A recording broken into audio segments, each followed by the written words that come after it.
En la gran cena de Navidad familiar ayudé a cocinar, decoré todo e incluso pagué el banquete. Justo antes de cenar mi padre gritó: ahí solo eres un invitado más. Mateo, no te pases de la raya.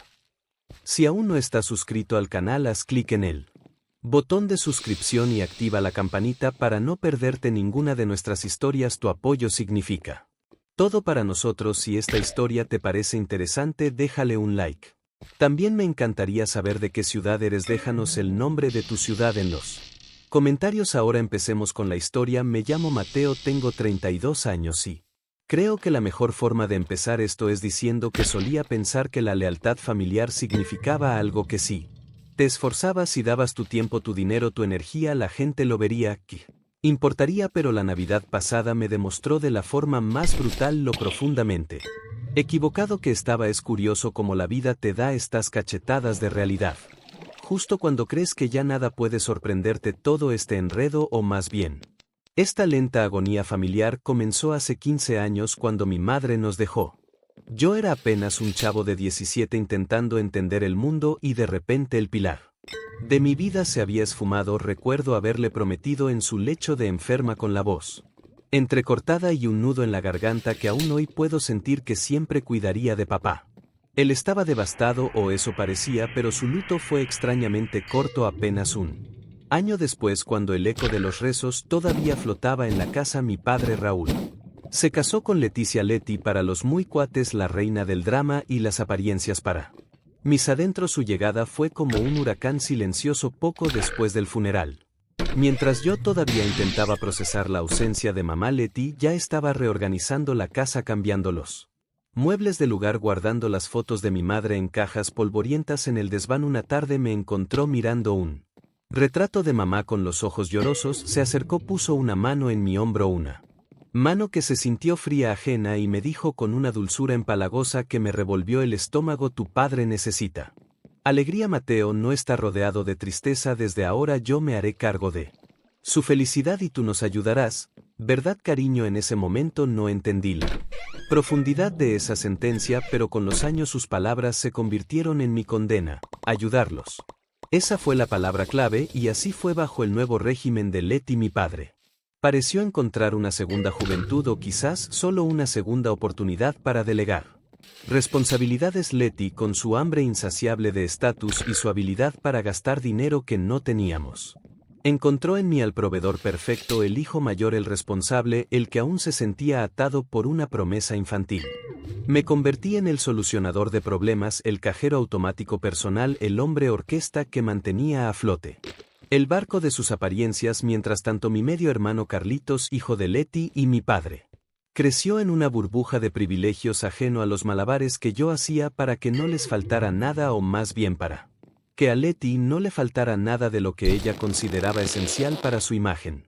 Las Navidades eran el epítome de esta farsa. Leti las concebía como producciones teatrales, un despliegue de opulencia fingida para impresionar a gente que apenas conocíamos o que en el fondo la despreciaba. Fiestas que por supuesto yo terminaba pagando y organizando en un 80%, aunque ella se pavoneara recibiendo los elogios como la gran anfitriona.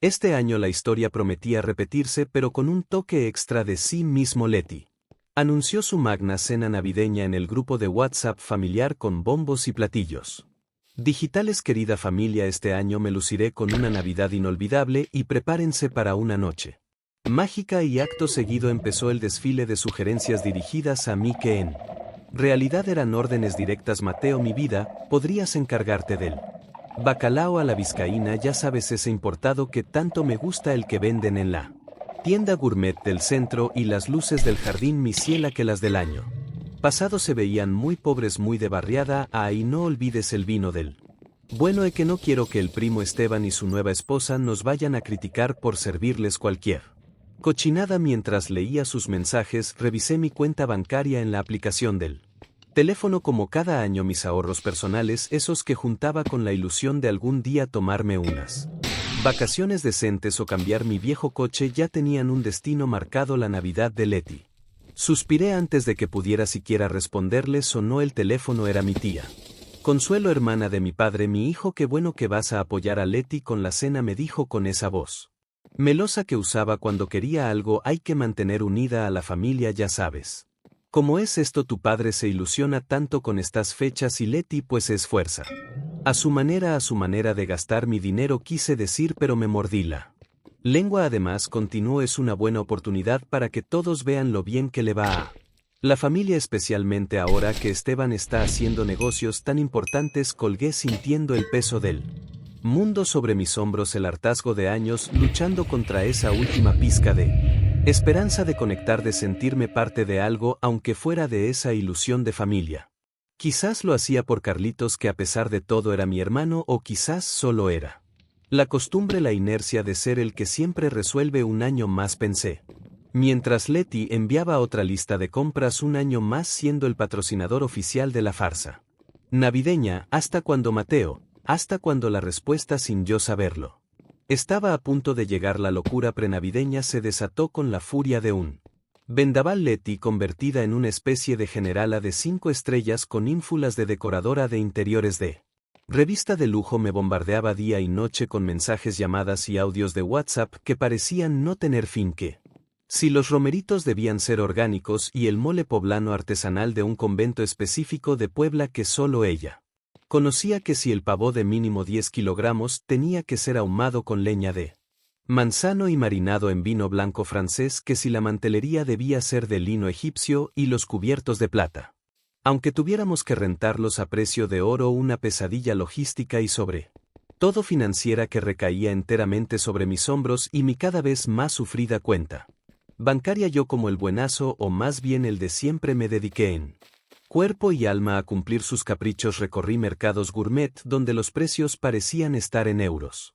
Tiendas departamentales exclusivas que normalmente solo veía en anuncios, buscando el pavo perfecto, los adornos exactos que Leti había visto en panes del tipo de queso brie que haría llorar de emoción al primo Esteban. Contraté un servicio de meseros discretos y eficientes con buena presentación como exigía Leti, y claro, adelanté el 50% de mi bolsillo. Recordaba con una punzada de amargura como esas pequeñas ayudas que empecé a dar cuando Leti llegó a nuestras vidas se habían transformado gradualmente y sin que yo pusiera mucha resistencia en mi responsabilidad absoluta. Ella era la de las ideas, yo el de la ejecución y la financiación.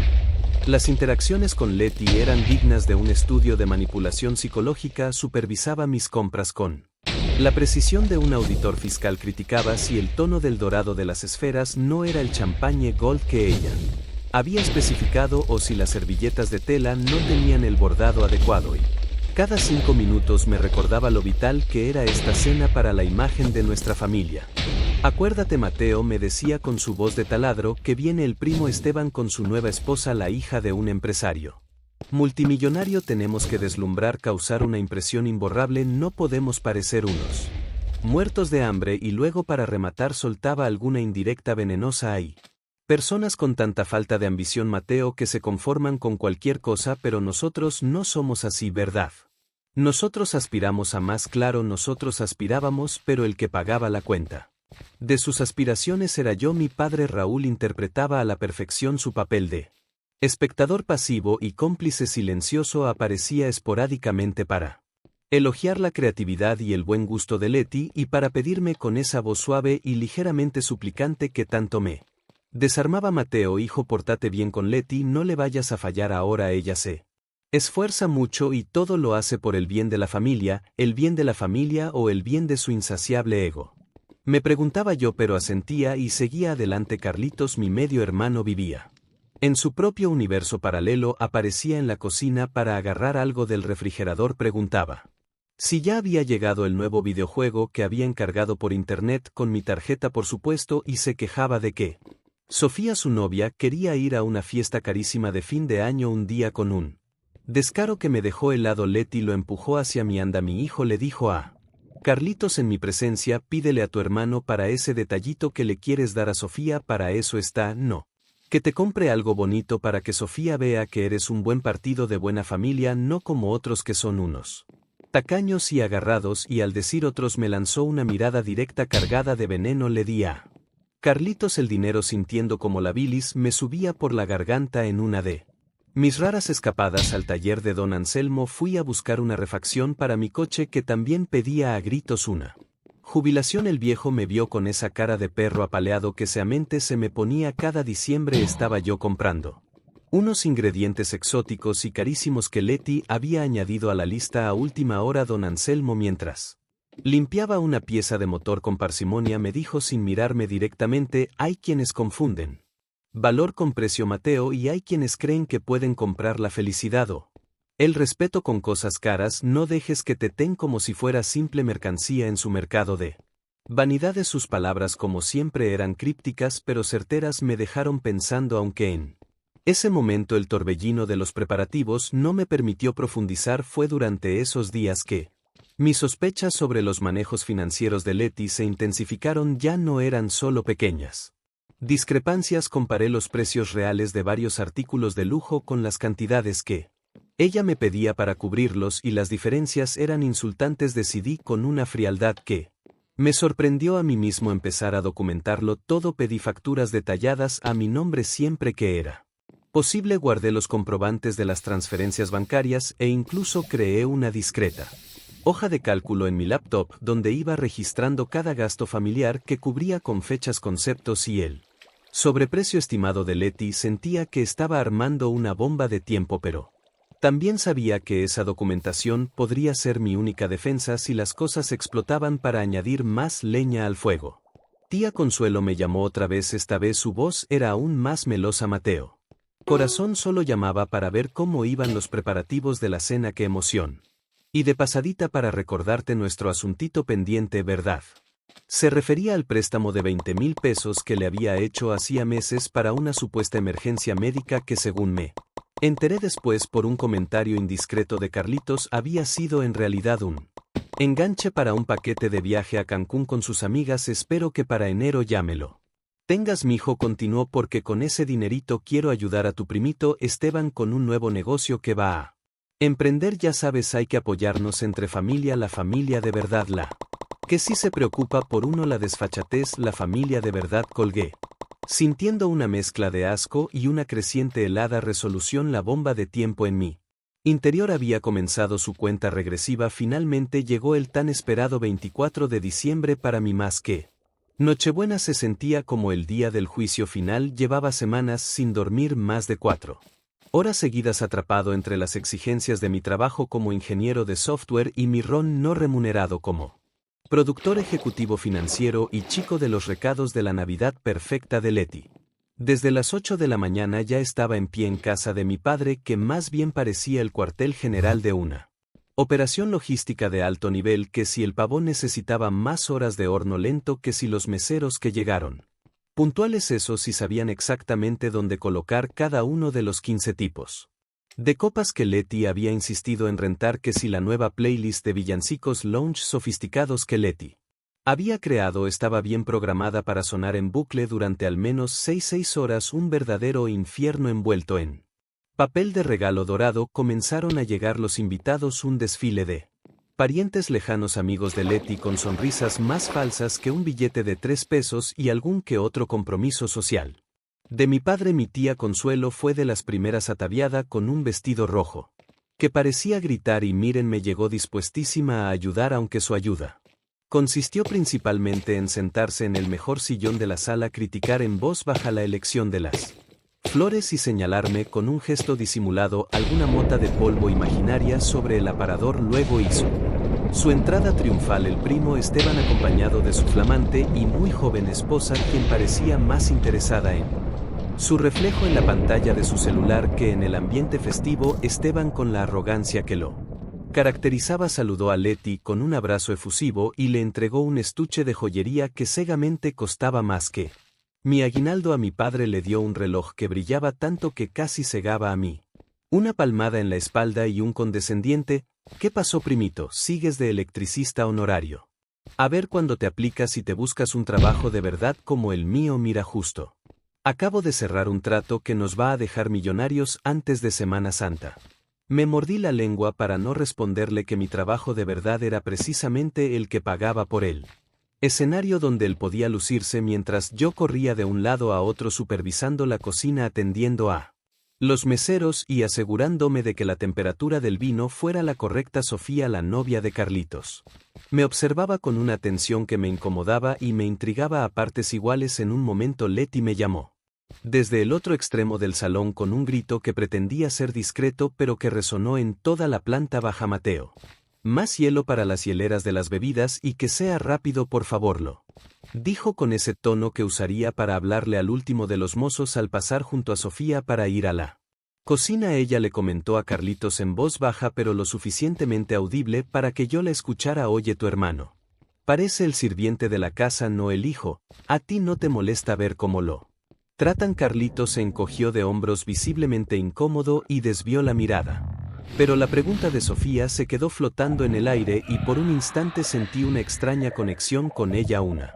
especie de alianza silenciosa. Los problemas, como era de esperarse en cualquier evento organizado por Leti, no tardaron en magnificarse. El horno principal donde se doraba lentamente el costosísimo pavo decidió que era un excelente momento para un conato de incendio. Un humo negro empezó a salir de la puerta y por un momento cundió el pánico mientras Leti gritaba y mi padre se quedaba paralizado. Yo corrí por el extintor, logré controlar las llamas, que eran más bien una gran humareda grasienta, y después de ventilar la cocina y evaluar los daños, el pavo estaba a salvo, aunque con un ligero toque ahumado extra solicitado conseguí que el horno volviera a funcionar usando mis conocimientos de ingeniero y un par de maniobras que harían palidecer a cualquier técnico certificado. Nadie me dio las gracias. Leti solo se quejó del olor a quemado que iba a impregnar sus cortinas de seda. Más tarde el servicio de catering de lujo ese que Leti había contratado para el platillo estrella, un complicado filete Wellington que ella había anunciado a bombo y platillo, llamó para decir que habían tenido un pequeño contratiempo y que no podrían entregar el pedido. Un pequeño contratiempo. Leti casi sufre un colapso nervioso. Mi reputación, quedaré como una inepta, gritaba. Mientras ella se lamentaba, yo ya estaba al teléfono usando mis contactos y una buena dosis de persuasión y la promesa de pagar el doble. Conseguí que el chef de un restaurante de lujo, amigo de un esclega mío, nos preparara unas porciones de emergencia de un plato igualmente sofisticado. Tuve que volar en mi coche, recogerlo personalmente y pagar una cifra astronómica que ni siquiera quise registrar en mi hoja de cálculo del horror. Por supuesto, cuando el plato llegó a la mesa, Leti lo presentó orgullosamente como una sorpresa especial que ella misma había gestionado, y entonces, mientras los invitados empezaban a tomar asiento siguiendo el intrincadísimo mapa de mesas diseñado por Leti, me di cuenta de la última humillación. No es que me hubieran asignado una mesita en el rincón como temía, era peor al intentar ocupar una silla vacía en una de las mesas secundarias. Leti se acercó con una sonrisa gélida y me dijo en voz alta para que varios invitados escucharan: ay, Mateito, qué pena, pero esa silla está reservada para una amiga muy querida del primo Esteban que acaba de confirmar. Tú búscate un lugarcito por allá, sí, en la mesita junto a la puerta de servicio, donde no estorbes mucho el paso de los meseros. O mejor aún, ¿por qué no ayudas en la cocina a servir los platos? Así te ganas la cena, mi amor. Sentí como la sangre se me helaba en las venas. Gánate la cena. Esa frase resonó en mi cabeza como un martillazo. La humillación progresiva había alcanzado su punto culminante, lo de ganarme la cena después de haber pagado por ella, después de haber trabajado como un esclavo durante semanas. Era la cereza podrida de un pastel ya de por sí indigesto. Respiré hondo intentando mantener la compostura, aunque por dentro sentía un volcán a punto de hacer erupción.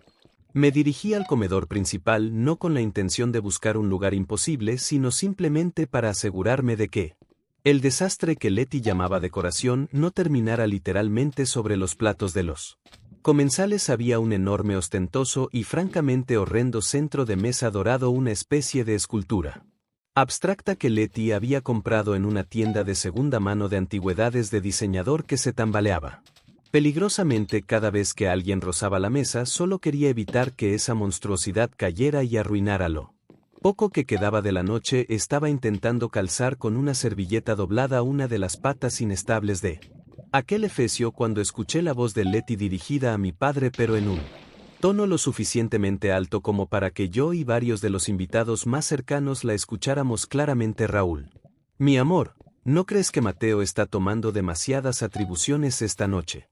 Parece el dueño de la fiesta y no de la mejor manera, anda por todos lados tocando todo como si quisiera controlarlo. Fue la chispa que encendió la mecha.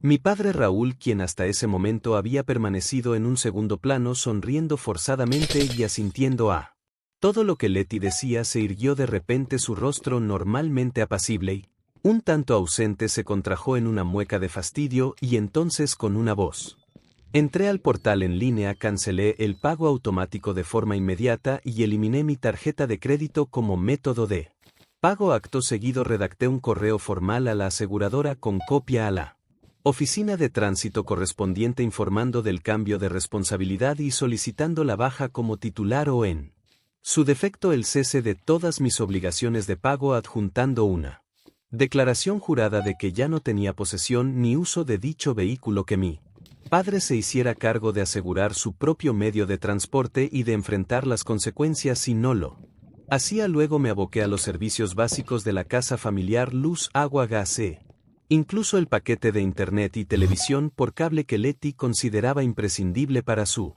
entretenimiento y vida social durante una de las recurrentes crisis financieras de Raúl, crisis que Leti siempre atribuía a la envidia de la gente mediocre que no soporta ver el éxito ajeno. Yo había accedido a cubrir esos gastos solo por unos meses hasta que las cosas mejoraran. Esos pocos meses se habían convertido en más de 3 interminables años. Uno por uno fui entrando a los portales de las compañías proveedoras, cancelé todas las domiciliaciones bancarias asociadas a mi cuenta, y aquí vino el consejo de oro de licenciado Valdivia. Para algunos servicios, en lugar de simplemente cancelar el pago, inicié formalmente el proceso de traspaso de titularidad del contrato a nombre de Raúl Ramírez, adjuntando copia de su identificación oficial que previsoramente yo tenía de trámites anteriores que había hecho para él, y una carta firmada donde yo declaraba no habitar más en ese domicilio y solicitaba el cambio de responsable. Esto los obligaría legalmente a aceptar o rechazar activamente el contrato y a asumir las consecuencias de su decisión. La cereza del pastel, la deuda que más me dolía por el nivel de descaro con el que me la habían endilgado, era el carísimo y sofisticado sistema de aire acondicionado central y calefacción BAC. Una mole tecnológica que Leti había exigido instalar durante una ola de calor infernal, porque una mujer de su categoría y sensibilidad no podía vivir sofocada como en un sauna de segunda. Como mi padre, con sus antecedentes crediticios, no calificaba ni para un ventilador de pedestal a crédito. Adivinen quién tuvo que firmar como aval y ser deudor para que Leti pudiera disfrutar de su clima perfecto. Exacto, el suscrito que ingenuo y que ciego había sido. Entré con determinación al sistema en línea de la financiera, cancelé uno por uno todos los pagos programados desde mi cuenta bancaria. Luego redacté un correo electrónico formal, casi notarial, adjuntando copia del contrato donde mi firma aparecía en letras grandes y claras junto a la de mi padre en el correo, citando cláusulas específicas que el licenciado Valdivia me había ayudado a identificar. Solicité la transferencia inmediata y total de la titularidad de la deuda a Raúl Ramírez o Leticia Acosta, o en su defecto declaré mi intención de acogerme a los recursos legales disponibles para un avalista en caso de incumplimiento continuado del deudor principal, lo cual podría incluir la suspensión del servicio por parte de la financiera. Les di un plazo perentorio de 72 horas para regularizar la situación o enfrentarían acciones legales de mi parte para deslindarme por completo. Para rematar la faena digital, cambié las contraseñas de todas mis cuentas de streaming: Netflix, HBO Max, Disney Plus, Spotify Premium familiar, todas esas plataformas que ellos usaban alegremente bajo mi cuenta como si fuera un derecho adquirido. Se acabaron las maratones de series para Leti y los videojuegos online para Carlitos a mi costa. Finalmente, con una sensación de liberación casi física, redacté un último correo electrónico: destinatarios Raúl Ramírez, Leticia Acosta. Con copia oculta a Carlitos Ramírez. Quizás era hora de que mi hermano viera la cruda realidad sin filtros maternales o paternales. Asunto: aclaración formal de mis responsabilidades y cese de aportaciones como invitado en su hogar. Cuerpo del mensaje: estimado Raúl y Leticia, en vista de los desafortunados acontecimientos de esta noche y de la inequívoca definición de mi rol como solo un invitado y uno que a veces estorba en su hogar, he procedido a realizar los ajustes necesarios y Definitivos en relación con las responsabilidades financieras y materiales que de forma errónea y por un lapso excesivamente prolongado había asumido y que claramente no competen a un simple huésped. A partir de esta fecha, todos los servicios pagos recurrentes, avales, garantías y demás contribuciones económicas que estaban directa o indirectamente bajo mi nombre, cuenta bancaria o responsabilidad relacionados con su domicilio, vehículos y bienestar general, han sido formalmente cancelados, transferidos o están en proceso legal de serlo en las próximas horas. Diagonalías adjunto a este correo para su pronta referencia y acción un resumen detallado de dichas desvinculaciones, así como copia de los contratos y documentos donde mi firma aparece como avalo codeudor, para que puedan apreciar en su justa dimensión la magnitud de la invitación que tan generosamente me extendieron durante todos estos años. Les sugiero encarecidamente que busquen asesoría legal y financiera a la brevedad para afrontar sus nuevas e intransferibles responsabilidades. Como el invitado que soy, les agradezco la hospitalidad brindada. Que tengan la Navidad y el futuro que cada uno se ha labrado.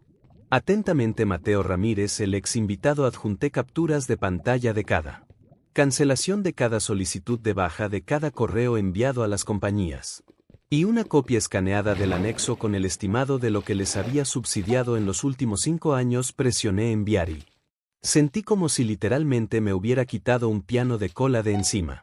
Por primera vez en mucho tiempo respiré profundamente y el aire se sintió limpio, ligero mío. No habían transcurrido ni 30 minutos desde que envié aquel correo liberador cuando mi teléfono celular, que había dejado estratégicamente en modo silencioso pero con la vibración activada, comenzó a trepidar sobre la mesa como si estuviera sufriendo un ataque epiléptico. La pantalla se iluminaba intermitentemente con los nombres papá, Leti, casa, tía, Consuelo, uno tras otro en una cascada de llamadas perdidas y mensajes de voz que se acumulaban con una velocidad alarmante. Decidí ignorarlos. Necesitaba espacio, necesitaba silencio, necesitaba no caer en la trampa de sus futuras manipulaciones. Mi abogado me lo había advertido. Después de una acción así, vendrá la tormenta emocional. Intentarán culparte, victimizarse, chantajearte. Mantén la calma, no ceda. Así, si es necesario, comunícate solo a través de mí. Mientras tanto, en la casa de mi padre, según me relató Carlitos Díaz, después, con una mezcla de vergüenza y asombro, el ambiente festivo se había descompuesto más rápido que un pescado. Alzó la música ambiental de Leti, esa que según ella elevaba el espíritu navideño. Se había esfumado junto con mis altavoces. Vocé el internet, esa ventana al mundo para Leti y fuente de entretenimiento para Carlitos, había muerto con la desconexión de mi router profesional, y la debacle final llegó cuando, en medio de la tensión palpable, un microcorte de luz en la colonia, algo bastante común en esas fechas por la sobrecarga de las líneas, hizo parpadear todas las luces de la casa por unos segundos eternos. La mansión quedó en una penumbra casi total, apenas iluminada por las luces de emergencia de la calle. Mi planta de luz, esa fiel guardiana de la continuidad eléctrica, ya no estaba allí para el rescate. Fue entonces cuando, según Carlitos, varios de los fusibles de la casa, ya viejos y sobrecargados por las miles de luces navideñas baratas que Leti había insistido en colgar por todas partes, finalmente tronaron, sumiendo la residencia en una oscuridad casi absoluta. El grito de Leti, me dijo Carlitos, se escuchó hasta la esquina. Los pocos invitados que aún quedaban incómodos y confundidos comenzaron a despedirse con excusas cada vez más endebles, tropezando en la oscuridad, ayudados por las linternas de sus celulares. La Nochebuena mágica de Leti se había transformado en un sainete de terror con tintes de comedia negra. Al día siguiente, la cruda y muy real tormenta de consecuencias comenzó a descargar sobre ellos con toda su fuerza. La compañía de luz, puntual como un reloj suizo, les envió un aviso de corte inminente del servicio por falta de pago de la última factura, esa que yo convenientemente ya no había cubierto. La aseguradora del flamante coche de mi padre llamó para confirmar mi solicitud de baja y para advertirles fríamente que la póliza quedaría sin efecto en exactamente 48 horas si no se presentaba un nuevo método de pago válido y se cubría el saldo pendiente y la financiera del carísimo y ahora dolorosamente silencioso sistema de aire acondicionado y calefacción. Llamó a mi padre. Según Carlitos, la voz del ejecutivo del otro lado de la línea no era precisamente amigable exigían una actualización inmediata de los datos bancarios o el pago total de la mensualidad vencida más los considerables recargos por mora Leti. Me contó Carlitos entró en un estado de histeria que oscilaba entre la furia descontrolada y el llanto teatral. Culpaba a mi padre con gritos que se escuchaban por toda la casa. Te dije que no lo provocaras, imbécil. Eres un mediocre, un bueno para nada, siempre arruinas todo lo que toco ahora. Mira este desastre, haz algo inútil, lo juro que me largo de esta posilga. Mi padre, pálido como un fantasma y temblando visiblemente, intentaba llamarme una y otra vez, dejando mensajes en mi buzón de voz que pasaban de la súplica lastimera: Mateo, hijo, por favor, tenemos que hablar. Esto es un error, a la amenaza velada: no sabes con quién te estás metiendo, muchacho irresponsable, vas a lamentar esto. Mi tía Consuelo, fiel a su naturaleza de ave de rapiña, apareció en la casa de mi padre esa misma tarde, no para ofrecer consuelo o ayuda, sino para echar más leña al fuego y de paso ver qué tajada podía sacar ese Mateo. Siempre fue un resentido, un envidioso, le dijo a Leti, quien la escuchaba con asentimientos frenéticos. Nunca soportó tu felicidad. Querida, lo que tienen que hacer es ponerlo en su lugar de una vez por todas, demostrarle quién manda en esta familia. No se dejen intimidar por ese malagradecido. Lo que Leti y mi padre no sabían era que la tía Consuelo estaba más preocupada por los 20,000 pesos de su préstamo que por la unidad familiar. Temía con razón que ahora que yo había cortado el flujo de efectivo me pusiera más estricto con la devolución de su deuda. Fue Carlitos quien por primera vez en su vida se atrevió a alzar la voz contra sus padres con una mezcla de rabia y desesperación. Pero es que no se dan cuenta de nada, les gritó con la voz quebrada. Mateo hacía todo, pagaba todo, arreglaba todo, y ¿de verdad ustedes creen que era solo un invitado que estorbaba? No manchen, por favor, están ciegos. Leti lo fulminó con la mirada y lo acusó de ser un malagradecido y un traidor por ponerse del lado de ese monstruo egoísta. Mientras todo este drama se desarrollaba, yo en la tranquilidad de mi departamento recibí un mensaje de texto corto y conciso de don Anselmo. Decía simplemente: hiciste lo que tenías que hacer, Mateo. A veces la única forma de que la gente valore tu luz es el foco y los dejas tantito en la oscuridad. Aguanta vara, muchacho, y no te dobles. Una sonrisa amarga pero sonrisa al fin se dibujó en mi rostro. Alguien al menos entendía. La tormenta apenas comenzaba, pero yo por primera vez me sentía preparado para capear el temporal, porque ahora el timón de mi vida lo tenía firmemente en mis manos. Las primeras semanas de enero transcurrieron en una tensa calma para mí, pero en un creciente infierno financiero y emocional para mi padre y Leti. El año nuevo en su casa, según me filtró después Carlitos con una mueca de desagrado, había sido una cena improvisada con las sobras recalentadas de Navidad, algunos platillos comprados a última hora en el supermercado y un silencio espeso solo interrumpido por los suspiros dramáticos de Leti y las miradas perdidas de mi padre. La situación económica se volvía día con día más crítica. Las facturas se acumulaban sobre la mesa del comedor como una montaña de reproches. Los avisos de corte de servicios llegaban con una puntualidad británica y el teléfono no dejaba de sonar con llamadas de cobradores cada vez menos amables. El primer gran secreto en reventar fue el de los lujos ocultos de Leti. Sucedió cuando la financiera del carísimo sistema de aire acondicionado y calefacción, harta de promesas de pago incumplidas, amenazó formalmente con iniciar un proceso de embargo sobre los bienes de la casa. Mi padre, en un ataque de desesperación y presionado por Carlitos, quien ya había visto algunos de los documentos que yo había anexado en mi correo, decidió revisar con lupa todos los papeles relacionados con esa deuda. Descubrió con horror creciente que el contrato que Leti le había hecho firmar casi a ciegas no solo incluía el sistema BAC, sino un paquete premium de confort y estilo de vida que englobaba la instalación de un costosísimo deck de madera exótica para la terraza, un jacuzzi exterior para 6 personas para sus reuniones de networking y un sofisticado sistema de iluminación ambiental para el jardín para realzar la belleza arquitectónica de la propiedad. Eran decenas de miles de pesos adicionales que mi padre ni siquiera sabía que debía. La confrontación con Leti fue, según Carlitos, épica. Mi padre, por primera vez en años, le gritó, la acusó de defraudadora, de vivir en una fantasía a costa de su tranquilidad. Leti, acorralada, primero intentó negarlo todo, luego culpó a la financiera por Confundir los contratos después a mi padre por no leer las letras pequeñas y finalmente entre lágrimas de cocodrilo y gritos de víctima confesó que sí que había embellecido un poquito la casa. Pero que todo había sido por el bien de la familia para tener un hogar digno de su estatus.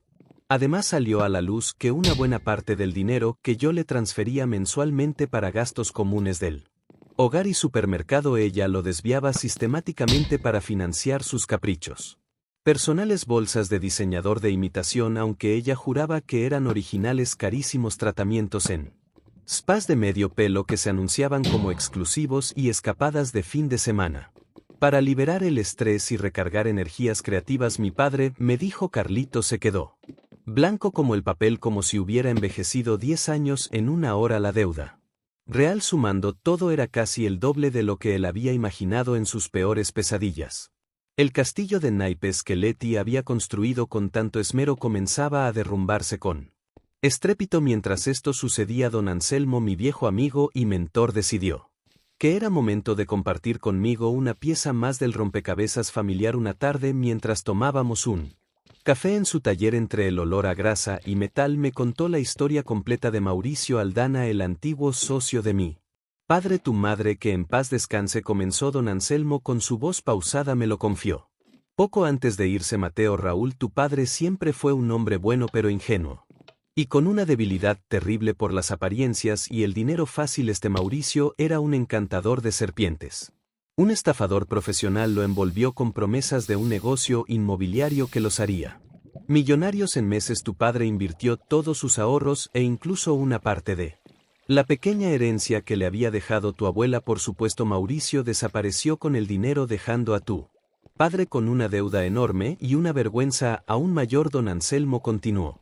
Raúl nunca quiso que se supiera, por el orgullo por el que dirán. Intentó cubrir el hoyo como pudo, pero esa deuda lo persiguió durante años y tú, Mateo, sin saberlo, con tu trabajo y tu generosidad lo ayudaste a sobrellevar esa carga, a pagar los platos rotos de su error y de la mala fe de otros, aunque él en su ceguera o en su comodidad nunca te lo agradeciera como debían ni te contara la verdad completa. Leti, al llegar, solo vio en él a alguien fácil de manipular y en ti una fuente inagotable de recursos. Las palabras de don Anselmo me golpearon con fuerza. De repente muchas piezas encajaban: la pasividad de mi padre, su constante necesidad de dinero, su vulnerabilidad ante los caprichos de Leti. No lo justificaba, pero me ayudaba a entender la profundidad de su debilidad, de su fracaso. Para completar el cuadro de desdichas familiares, el primo Esteban, el gran triunfador, también comenzó a sentir los efectos de mi rebelión. Resultó que Esteban tenía varios negocios turbios con mi padre, donde Raúl, usando la fachada de respetabilidad que mi dinero indirectamente le permitía mantener, le conseguía clientes o le facilitaba ciertos contactos. Al caer mi padre en desgracia financiera y no poder seguirle el juego, varios de los proyectos de Esteban se vinieron abajo. Perdió una inversión importante y, para colmo, su esposa, millonaria, al ver que el éxito de su marido era más humo que realidad, comenzó a poner distancia y a hablar de revisar el acuerdo prenupcial. El karma a veces tiene un retorcido sentido del humor. La presión social instigada por los chismes cada vez más detallados y jugosos de doña Remedios, quien ahora narraba en la panadería y en el mercado las desventuras de don Raúl y la déspota de su mujer, también hacía mella. Leti, que tanto se preocupaba por el que dirán, ahora era el centro de las comidillas del barrio y no precisamente para bien. Su mundo de apariencia se desmoronaba ladrillo a ladrillo. En medio de este torbellino de revelaciones y deudas, Carlitos comenzó a experimentar una transformación sorprendente. El hermano menor consentido, el que siempre había vivido en una burbuja de despreocupación, empezó a mostrar una madurez y una determinación que yo nunca le había conocido, impulsado por las conversaciones con Sofía, quien resultó ser una aliada inesperada, sensata y con una fortaleza admirable, y por la cruda realidad que lo golpeaba cada día, decidió que no podía seguir siendo un espectador pasivo. Una tarde se apareció en mi departamento. Venía solo con una carpeta bajo el brazo y una expresión seria que contrastaba con su habitual aire despreocupado. Mateo, me dijo sin rodeos, necesito tu ayuda, pero no quiero tu dinero. Se apresuró a aclarar como si leyera mi mente. Quiero que me ayudes a entender todo este desmadre. He estado revisando los papeles que encontré en casa, los que tú enviaste y Sofía y yo hemos intentado hacer un plan.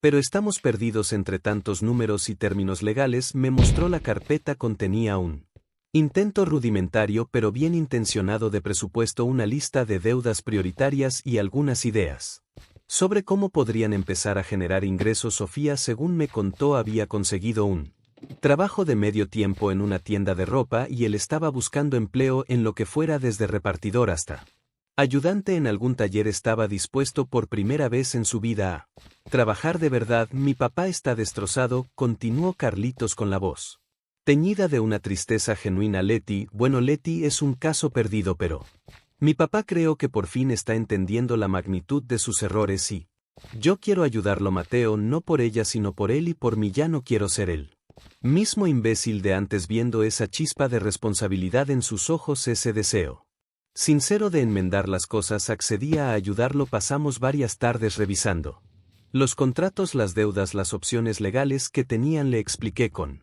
paciencia cada cláusula, cada implicación. Le enseñé a usar una hoja de cálculo para llevar un control de gastos e ingresos y le di algunos consejos sobre cómo negociar con los acreedores. Mantuve mis límites firmes, ni un solo peso más saldría de mi bolsillo para cubrir sus deudas, pero la orientación, el conocimiento que yo había adquirido a la mala, si estaba dispuesto a compartirlo con él, era una forma de apoyar su esfuerzo, de tenderle un puente, sin volver a caer en la trampa del salvador financiero. Poco después, la inevitable separación entre mi padre y Leti se consumó. La convivencia se había vuelto insoportable.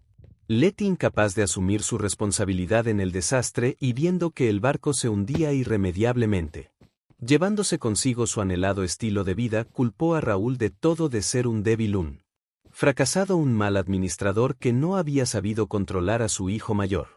Un día, después de una discusión particularmente violenta donde volaron platos y acusaciones, Leti hizo sus maletas antes de irse. En un último acto de mezquindad intentó llevarse varios objetos de valor de la casa, algunos de los cuales yo había comprado en su momento. Fue Carlitos con una nueva y sorprendente firmeza quien se lo impidió. Solo puedes llevarte tus cosas personales, Leti, le dijo plantándose frente a la puerta, lo demás pertenece a esta casa, a mi padre.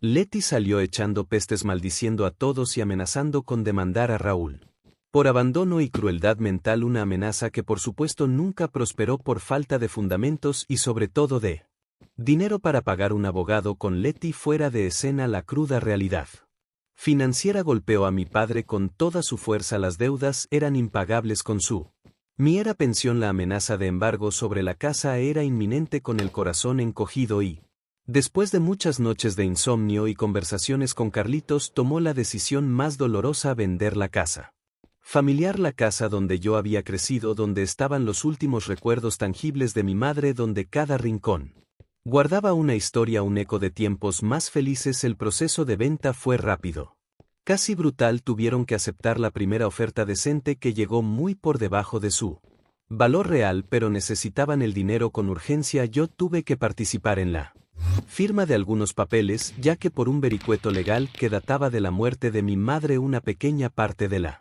propiedad aún figuraba a mi nombre. Fue un encuentro breve y sumamente tenso con mi padre en la notaría. Apenas cruzamos palabras, él se veía avejentado, encogido, con la mirada perdida. Intentó balbucear algo que sonó a una disculpa, pero la voz celebró. Espero que esto te sirva para empezar de nuevo, papá, le dije con la mayor serenidad que pude encontrar. De verdad lo espero. No hubo abrazos, no hubo promesas de un futuro color de rosa, solo la firma fría sobre un papel que sellaba el fin de una era y el doloroso comienzo de otra. Los escombros eran muchos y la reconstrucción apenas comenzaba. Pasaron varios meses. La primavera llegó a la ciudad y con ella una sensación de calma y renovación que yo no recordaba haber experimentado en años, quizás nunca. Mi vida, despojada de la carga tóxica de las responsabilidades ajenas y las expectativas incumplidas, se había vuelto más simple, sí, pero infinitamente más plena. Era mía por fin. Completamente mía. Ya no había llamadas de emergencia en la madrugada, ni peticiones de dinero disfrazadas de crisis existenciales, ni la obligación de sonreír y aparentar en reuniones familiares que solo me dejaban un sabor amargo en el alma. Mi relación con Carlitos Sorprendentemente se fue fortaleciendo con cautela al principio, con una honestidad brutal después. Cumplió su palabra, trabajaba duro en la cafetería y había comenzado a estudiar por las noches un curso técnico de reparación de equipos de cómputo, con lo que ganaba más una parte del dinero que mi padre obtuvo de la venta de la casa después de pagar una montaña de deudas y asegurar un pequeño fondo para su alquiler. Estaban logrando salir a flote. Mi padre vivía ahora en un modesto departamento rentado en una colonia tranquila, un lugar pequeño pero limpio donde, según Carlitos, había empezado a asistir a un grupo de apoyo para lidiar con su problema con la bebida y su tendencia a la depresión. Sofía seguía al lado de Carlitos, siendo un pilar de sensatez y alegría para él, y a veces cuando nos encontrábamos los tres para tomar un café bromeábamos con una mezcla de humor negro y alivio sobre las inolvidables navidades de Leti o el jacuzzi fantasma de la terraza. Un día, mientras estaba enfrascado en mi nuevo proyecto, un pequeño taller de reparación de electrónicos y desarrollo de software a medida que había montado con mis ahorros y que contra todo pronóstico empezaba a tener un éxito modesto, Carlitos me visitó después de charlar un rato sobre sus avances en el curso y los progresos de mi padre. Me entregó una carta, era de Raúl, escrita a mano en un papel simple con una caligrafía temblorosa que apenas reconocí. No te la envío yo directamente, porque sé que todavía necesitas tu espacio, me dijo Carlitos, entendiendo mi necesidad de mantener una cierta distancia, pero creo que deberías leerla. La dejó en mi buzón esta mañana. Esa noche, en la soledad tranquila de mi departamento, abrí la carta. No esperaba mucho, quizás otra disculpa torpe o un intento velado de pedir algo. Pero lo que leí me conmovió de una forma inesperada. Mateo. Comenzaba: no sé si estas palabras llegarán a ti con el espíritu con que las escribo, ni si algún día podrás perdonar la ceguera y la debilidad de este viejo que te falló como padre. He tenido mucho tiempo para pensar aquí, en este silencio que a veces grita verdades que antes no quería oír. Releí 1000 veces tu correo de aquella Navidad y cada palabra era un espejo doloroso de mis errores. Continuaba admitiendo su cobardía, como se había acostumbrado a mi fortaleza y a mi capacidad para resolverlo todo, como se había dejado manipular por Leti y como había sacrificado mi bienestar por su comodidad y por mantener una fachada que se derrumbó de la forma más humillante al ver ahora a Carlos.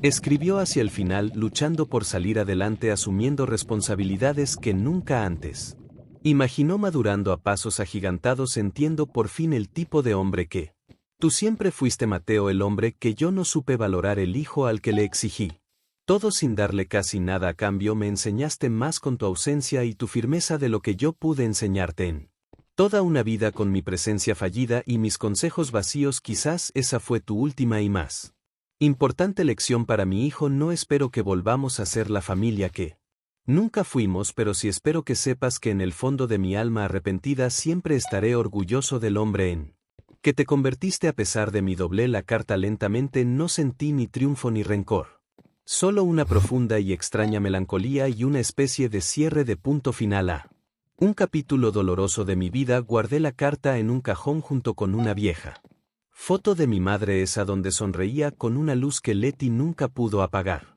El destino de los otros personajes de aquel drama navideño fue varios. Leti, según supe por rumores que llegaron a oídos de Carlitos después de varios intentos fallidos por encontrar otro patrocinador que financiara su estilo de vida, terminó trabajando como demostradora de productos en un supermercado, quejándose amargamente de su mala suerte y de la envidia de la gente, y a consuelo después de que el licenciado Valdivia la presionara legalmente, tuvo que empezar a pagarme el préstamo en pequeñas y dolorosas mensualidades. Además, varios familiares a los que intentó pedirles más dinero al enterarse de su hipocresía y de cómo me había tratado le dieron la espalda, dejándola bastante aislada socialmente. El primo Esteban, dicen, perdió el negocio millonario y su esposa lo dejó por un instructor de yoga. El karma a veces tiene sus propias formas de cobrar las facturas. Hace poco me encontré casualmente con mi padre en la calle, cerca de su nuevo departamento. Se veía más viejo, sí, pero había una serenidad en su unidad que no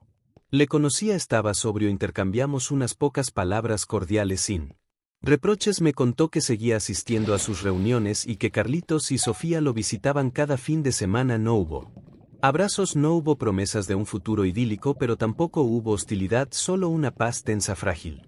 Pero real un pequeño puente construido sobre las ruinas de lo que fue la vida sigue mi taller prospera a veces en las noches tranquilas cuando cierro los ojos ya no. Siento el peso de la obligación ni el aguijón del resentimiento, siento paz, la paz del invitado que finalmente encontró su propio hogar, un hogar construido con los cimientos del respeto propio y la libertad de elegir. Y si esta historia sirve de algo, que sea para recordar esto. La familia, esa palabra tan cargada de significados, puede ser tu mayor fortaleza o tu ancla más pesada. Romper esas cadenas, especialmente las invisibles de la culpa y la obligación mal entendida, es a veces la batalla más dura y solitaria, pero la libertad de ser dueño de tu propia vida, de escribir tu propia historia sin pedir permiso ni perdón por ser quien eres, esa libertad, créanme, no tiene precio. Si estás en una situación parecida, si te sientes como un invitado no deseado en tu propia existencia, recuerda, mereces respeto, mereces paz. Mereces ser el protagonista de tu vida, y a veces el adiós más doloroso es el que te abre la puerta a un hola mucho más feliz y auténtico contigo mismo. Don Anselmo me dio hace poco una pequeña foto de mi madre que él había guardado, una que yo no conocía. En ella mamá me mira con una ternura infinita. Ella siempre supo que tenías un corazón fuerte, Mateo, me dijo el viejo con una sonrisa. Solo necesitabas recordar que ese corazón también merecía ser cuidado con el mismo amor que tú le dabas a los demás, y creo finalmente que estoy empezando a aprender esa lección.